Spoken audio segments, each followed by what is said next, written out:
আজকে করেছি করলা আলু আর ট্যাংরা মাছের ঝাল আর কি, ঝাল তো না, ঝোল করেছি। একটু মাখা মাখা গামাখা ঝোল করেছি। কয়েকটা লঙ্কা চিড়ে দিয়েছি, কাঁচা লঙ্কা, যেটা ভাত দিয়ে মেখে খেতে ভালো লাগে।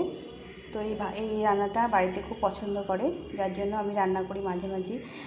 তো তোমাদের কেমন লাগলো, তোমরা রান্নাটা করে খেও আর তারপরে জানিও যে কেমন লাগলো। তোমরা অবশ্যই একবার রান্না করে খেও। এটা দিয়ে ভীষণ ভালো লাগে, মানে গরম গরম ভাত আর এরকম এক তরকারি হলে আর কিছু লাগে না সঙ্গে। তো আমি আজকে রান্না করলাম, রেসিপিটা তোমরা দেখতে থাকো কেমন লাগছে। তোমরা অবশ্যই এটা রান্না করে একদিন খেও, আর তোমরা ভালো লাগলো কি না সেটা কমেন্টে জানিও। রান্না করে খেয়ে তারপরে কমেন্টে জানিও। তো চলো শুরু করি রান্নাটা। কী কী মশলা দিয়েছি আর কী কী মানে কী দিয়ে রান্না করেছি সেটাই তোমাদের সঙ্গে শেয়ার করছি। তো তোমরা দেখতে থাকো পুরো রেসিপিটা।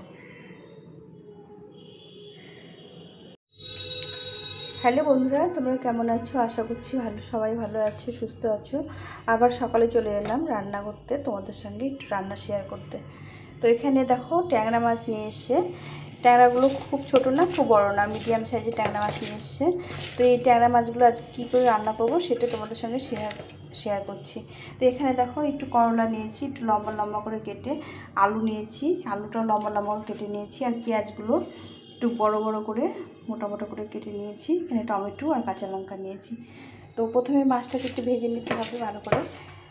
তো তোমরা ট্যাংরা মাছ খেতে কে কে ভালোবাসো? আমাদের বাড়িতে ট্যাংরা মাছটা খুব পছন্দ করে, বিশেষ করে আমার হাজব্যান্ড খুব পছন্দ করে।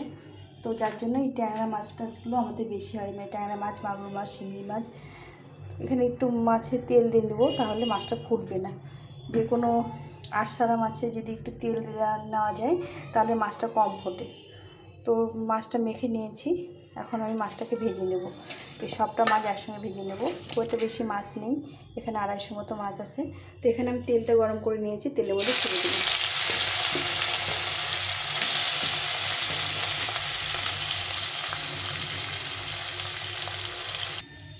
মাছগুলো ভেজে নিয়েছি, এখন উঠিয়ে নেবো। একদম লাল লাল করে ভেজে নিয়েছি, এখন মাছগুলোকে উঠিয়ে নেব। এখন আমি সরষের তেলে রান্নাটা করব। তো এই ট্যাংরা মাছ আমাদের বাড়িতে ভীষণ মানে ভালোবাসে সবাই, ছোট বড় যেরকমই হোক। তো আমি এইটা খুব একটা পছন্দ করি না যদিও, কিন্তু করতে হয়, সবাই খায়। মাছটা খেতে ভালোবাসে। আর এই করলা দিয়ে ভীষণ ভালোবাসে, করলা আলু দিয়ে পেঁয়াজ দিয়ে। তো আজকে সেই রান্নাটাই তোমাদের সঙ্গে শেয়ার করছি, তোমরা দেখো, সত্যি খুব ভালো লাগে। তেলটা গরম হয়ে গেছে, এর মধ্যে আমি 2টো শুকনো লঙ্কা আর একটু বলতে 1 চামচ মতো জিরে দিলাম। জিরেটা একটু বেশি দিলে ভালো লাগে। এভাবে তোমরা বানিয়ে খেও, খুব ভালো লাগে করলার তরকারি এরকম করে। খুব ঝোল হবে না, একটু গামাখা হবে। প্রথমে আমি পেঁয়াজগুলোকে দিয়ে দেবো। এখানে আমি পেঁয়াজগুলো কীভাবে কেটেছি, একটু ডুমো ডুমো করে বড় বড় করে কেটে নিয়েছি।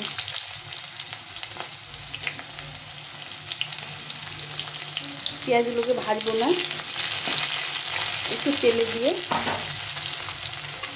এখন আলুগুলোকে দিয়ে দেবো।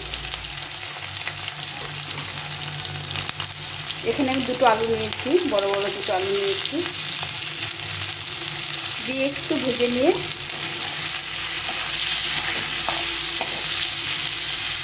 একটু পেঁয়াজটাকে ভেজে নেব। এখন আমি করলাটা দিয়ে দেবো। এই সবগুলো একসঙ্গে ভেজে নেব, আলাদা করে ভাজবো না। এরকম একটু লম্বা লম্বা করে করলাগুলো কেটে নিতে হবে। এই সবটা একসঙ্গে ভেজে নেব।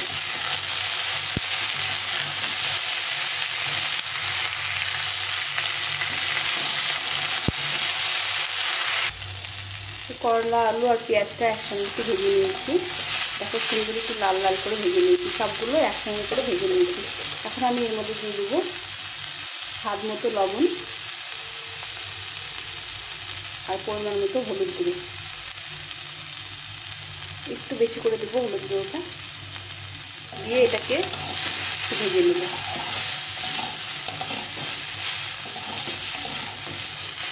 এভাবে একটু ভেজে নেব। এটা ভাজা হচ্ছে, পেঁয়াজ আলু আর করলাটা লবণ হচ্ছে, একটু ভাজা ভাজা হয়ে গেলে এখানে আমি বেটে রেখেছি আদা জিরে লঙ্কা ধনে, পেস্ট করে রেখেছি, এটা একটু জলে গুলে নেব। নিয়ে এই পেস্টটা দিয়ে ভালো করে কষিয়ে নেব।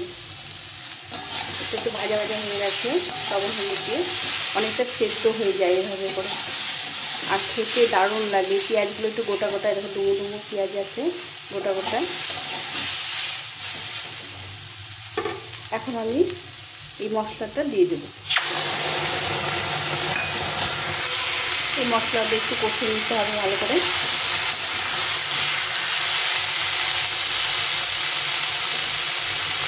এই আলুগুলো দেখো সেদ্ধ হয়ে গেছে, আলু করলা সব সেদ্ধ, অনেকটা সেদ্ধ হয়ে গেছে। তো এখন এটাকে ভালো করে কষিয়ে নেব, একটু অনেকক্ষণ ধরে একটু কষিয়ে নিতে হবে। আলু করলাটার সঙ্গে মশলাটা কষা কষা হয়ে গেছে, এটা সেদ্ধ হয়ে গেছে সব। এখন আমি এখানে টমেটো নিয়েছি, একটা টমেটো নিয়েছি, গোটা টমেটো, টমেটো দিয়ে দিলাম। টমেটো দিয়ে আবার একটু কষিয়ে নিতে হবে।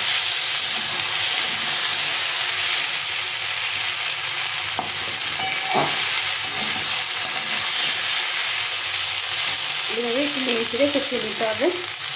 টমেটোটা দিলে বেশি ভালো লাগে খেতে।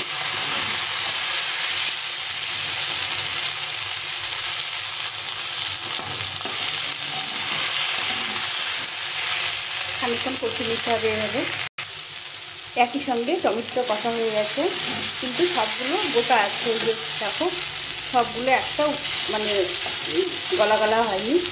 এখন আমি এখানে জল দিয়ে দেবো।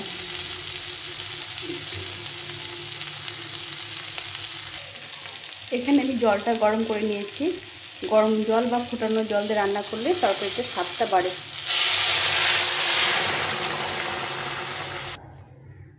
খুব একটা বেশি জল দেবো না। তো বন্ধুরা, তোমরা একবার এরকম করলা দিয়ে, আলু দিয়ে, পেঁয়াজ দিয়ে আর একটু টমেটো দিয়ে এভাবে তরকারি করে খেও। যে কোনো মাছের, ছোটো মাছ বা যে কোনো মাছ, বাটা মাছ, চারাপোনা মাছ খেতে ভীষণ ভালো লাগে।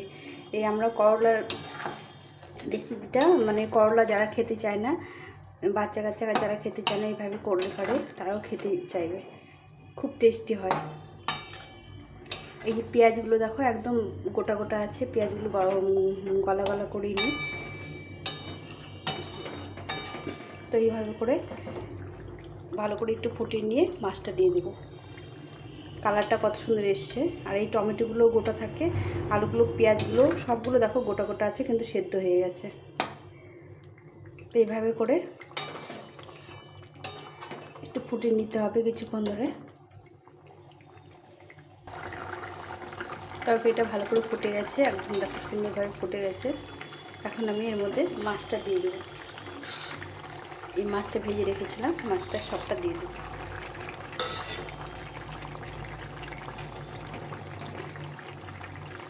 বিশেষ করে ট্যাংরা মাছের ঝোল এইভাবে ভীষণ ভালো লাগে। আমি খুব একটা পছন্দ করি না ট্যাংরা মাছ, কিন্তু এইভাবে করলে খেতে ভালো লাগে।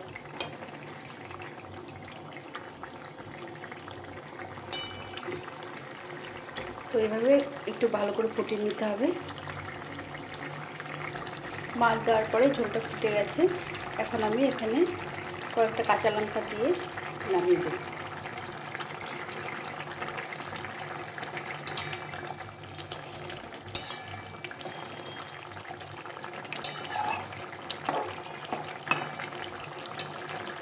পেঁয়াজগুলো দেখো গোটা গোটা আছে, আর সবগুলো সুন্দরভাবে সেদ্ধ হয়ে গেছে।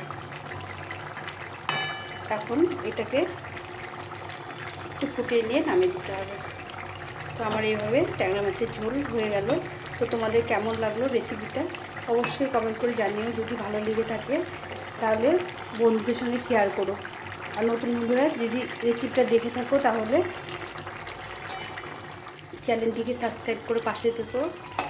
এইভাবে নতুন নতুন রেসিপি তোমাদের সঙ্গে আমি শেয়ার করব। আমার হয়ে গেছে ট্যাংরা মাছের ঝাল বা ঝোল যেটা বলো, এটা এখন নামিয়ে নেব। তোমাদের কেমন লাগলো বন্ধুরা? এইভাবে তোমরা একবার বানিয়ে খেও, করলা দিয়ে, টমেটো, আলু দিয়ে। এখন শীত আসছে, শীতের সময় এইভাবে আমাদের করলার তরকারি, বিভিন্ন রকমের করলার আইটেম রান্না হয়, খেতেও খুব ভালো লাগে। তো আজকে এই পর্যন্ত, সবাই ভালো থেকো, এইভাবেই রান্না করো। তোমাদের রান্নাগুলো আমরা দেখবো, আমাদের রান্না তোমরা দেখবে, এইভাবে সবাই সবারটা শেয়ার করব। কেননা এখন প্রচুর বন্ধু হয়ে গেছে, তো আমরা যদি সবারটা সবাই না দেখি তাহলে কিন্তু এইভাবে করে কারোটাই এগোবে না। তোমরা সাথে থেকো, এটা আশা করি, সবাই সবার সাথে থেকো। আর বন্ধুরা না থাকলে কেউ কখনো এগোতে পারবো না। এভাবেই সবাই সবার রেসিপিগুলো একটু কষ্ট করে হলেও, অনুরোধ রইল, দেখে নিও, দেখতে ভালো লাগবে। একই জনের রান্না এক এক রকম, সবাই তো একরকম রান্না করে না, তো অনেক রকম রান্নাও শেখা যাবে। এটা আমি দেখবো, আমারটাও সে দেখবে, এইভাবে করে অনেক রকম নতুন নতুন রান্নাগুলো শেখা যায়। তো এইভাবে করে আমি রান্নাটা করলাম, গ্যাসটা বন্ধ করে দিলাম, এখন নামিয়ে নেব। তো সবাই ভালো থেকো, সুস্থ থেকো, টাটা।